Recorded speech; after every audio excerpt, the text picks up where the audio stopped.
26 नवंबर क्या दिन था इंडियन स्टॉक मार्केट के लिए। एक जबरदस्त उछाल, पर इसके पीछे था क्या?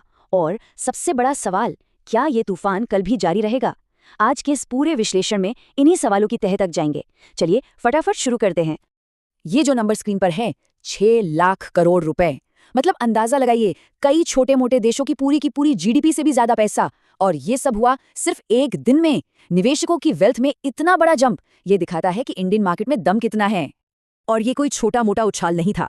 सेंसेक्स ने 1000 पॉइंट का वो बड़ा वाला लेवल पार कर दिया और निफ्टी में भी 300 से ज्यादा पॉइंट्स की छलांग लगाई। पिछले 5 महीनों में ऐसा जबरदस्त दिन देखने को नहीं मिला था। तो सवाल अब ये है कि ये बस एक दिन का जोश था या हम एक नई लंबी तेजी की शुरुआत देख रहे हैं। अच्छा, इस पूरी पहेली को सुलझाने के लिए हम इसे 5 हिस्सों में देखेंगे। सबसे पहले समझेंगे कि ये दिन इतना खास क्यों था। फिर जरा जासूसी करेंगे कि इस रैली को हवा दी किसने। इसके बाद आगे देखेंगे कि कल के लिए क्या क्या हो सकता है, अपनी क्या स्ट्रैटेजी होनी चाहिए। और हाँ, आखिर में उन छुपे हुए खतरों पर भी नजर डालेंगे जो पूरी पार्टी खराब कर सकते हैं। तो चलिए सबसे पहले जरा इस दिन की कहानी को खोलते हैं। इसने इतनी सुर्खियां क्यों बटोरी? ये सिर्फ एक अच्छा दिन नहीं था, ये बाजार का पिछले 5 महीनों का सबसे ऊंचा शिखर था। मार्केट के मूड को समझने के लिए ना इंडिया विक्स को देखना सबसे जरूरी है। इसे फियर मीटर या डर का मीटर भी कहते हैं। और कल हुआ ये कि ये मीटर नीचे गया, 2% से भी ज्यादा गिरा।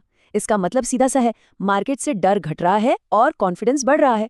और ये सेंटिमेंट तेजी के लिए पेट्रोल का काम करता है।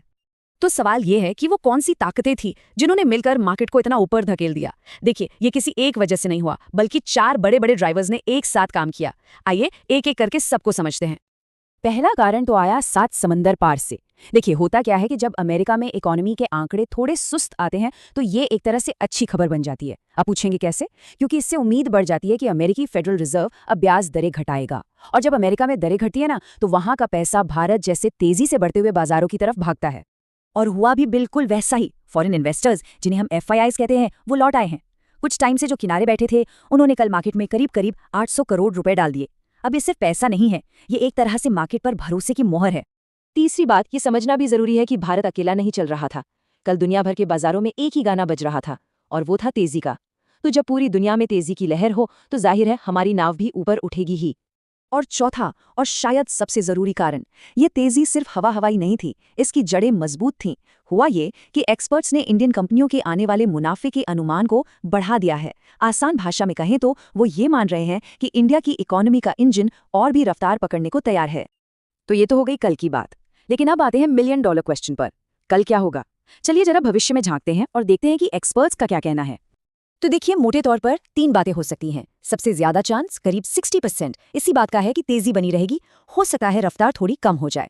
फिर एक 25% चांस है कि मार्केट रॉकेट ही बन जाएगा और एक जबरदस्त ब्रेकआउट देगा। और एक छोटा सा सिर्फ 15% का चांस है कि लोग प्रॉफिट बुक करेंगे और हमें एक मामूली सी गिरावट देखने को मिल सकती है। चलिए इन नंबर्स को और आसान बनाते हैं। बेस केस ये है कि मार्केट 26,100 और 26,350 के बीच में घूमता रहेगा। अगर बुलिश केस को सच होना है तो 26,277 का लेवल पार करना होगा। अगर ये हो गया तो 26,500 दूर नहीं। लेकिन अगर हम 26,200 को नहीं संभाल पाए तो हो सकता है हम फिसलकर 25,950 के सपोर्ट तक आ जाएं। तो ठीक है, इतनी सारी जानकारी के साथ अब किया क्या जाए? एक ट्रेडर या इन्वेस्टर के तौर पर हमारी स्ट्रैटेजी क्या होनी चाहिए? आइए एक क्लियर कट गेम प्लान बनाते हैं। ये 3 नंबर कल के लिए बहुत जरूरी हैं। 26,100 को अपना सेफ्टी नेट समझिए। 26,277 वो दीवार है जिसे तोड़कर ही नई रैली शुरू होगी। और 25,850 ये वो लक्ष्मण रेखा है जिसके नीचे शायद ये मानना पड़ेगा कि अब बिकवाली हावी हो रही है और अपनी पोजीशन को दोबारा देखने का वक्त आ गया है। तो हमारी 3 स्टेप की स्ट्रैटेजी क्या बनती है? पहली, मौके का फायदा उठाएं। अगर कोई गिरावट आती है तो उसे खरीदने का मौका समझें। दूसरी, चौकन्ने रहें। 26,277 के लेवल पर पैनी नजर बनाए रखें। और तीसरी, अनुशासन में रहें। अपनी पोजीशंस को बचाने के लिए स्टॉप लॉस जरूर लगाएं। लेकिन रुकिए, हर अच्छी पार्टी में कोई ना कोई ऐसा होता है जो म्यूजिक बंद कर सकता है। तो इससे पहले कि हम बहुत ज्यादा एक्साइटेड हो जाएं, आइए जरा उन खतरों पर भी बात कर लेते हैं जो इस तेजी पर ब्रेक लगा सकते हैं। देखिए, सबसे बड़ा रिस्क तो है सिंपल सी इंसानी फितरत। जब दाम इतने ऊपर जाते हैं तो लोग अपना प्रॉफिट निकालने की सोचते हैं। टेक्निकली भी देखें तो मार्केट थोड़ा ओवरहीट हो गया है, मतलब उसे थोड़ा सुस्ताने की जरूरत पड़ सकती है। और हाँ, एक खतरा हमेशा बना रहता है किसी बाहरी झटके का, कोई ऐसी खबर आ जाए जिसकी किसी को उम्मीद ना हो। तो इतने सारे रिस्क के बावजूद बॉटम लाइन क्या है?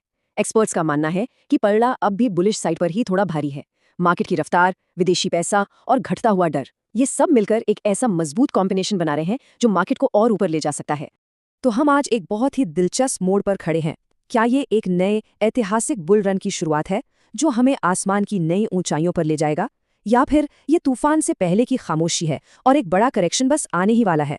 ये तो सिर्फ वक्त बताएगा, लेकिन एक बात तो पक्की है, आने वाले दिन बहुत ही रोमांचक होने वाले हैं। अगर ऐसे ही एनालिसिस जो मुश्किल चीज़ों को आसान बनाते हैं आपको पसंद है तो इसे लाइक ज़रूर करें और चैनल को सब्सक्राइब करना मत भूलिएगा।